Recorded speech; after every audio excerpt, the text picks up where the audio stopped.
काय अनुज भाऊ, आज काय स्पेशल डील आहे? एवढे 15 आणून ठेवले तुम्ही. आपल्याकडे डील आहे. सगळे 15 आलेत आपल्याकडे. सगळे ब्रँड वॉरंटीच्या अंडर आहे.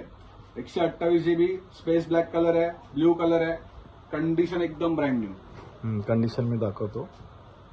बॅटरीला दाखवा ना अनुज भाऊ. मॅटेरियल पण तुम्ही इथे बघू शकता. 128 GB चा स्टोरेज आहे. 100% बॅटरी. आणि यांची वॉरंटी किती आहे ते सांगा ना जरा. वॉरंटी डिसेंबर वॉरंटी आहे. 100% मॅटेरियल मध्ये एप्रिल वॉरंटी आहे, जून वॉरंटी आहे. ये- आता 1.5 महिना फक्त जुना फोन आहे. हा, तेच विचारायचं होतं. कमी चाललेला फोन हा ब्लॅक वाला भेटेल आपल्याला. एकदम कमी चाललेला फोन आहे. आणि जर माझ्याकडे कॅश आणि जीपे नसेल, कॅश जीपे नसेल, काहीच टेन्शनची गरज नाही. क्रेडिट कार्ड असेल, क्रेडिट कार्डवरती आपल्याकडे ईएमआय होईल. आणि एक्सचेंज ऑफर मध्ये काय भेटेल का लोकांना? एक्सचेंज मध्ये तुम्हाला जो प्रोडक्ट तुम्हाला एक्सचेंज करायचा आहे तो तुम्ही करू शकता. एक्सचेंज मध्ये सगळ्यात बेस्ट प्राइस एक्सचेंजची, सेलिंगची. तुम्हाला नॉर्मल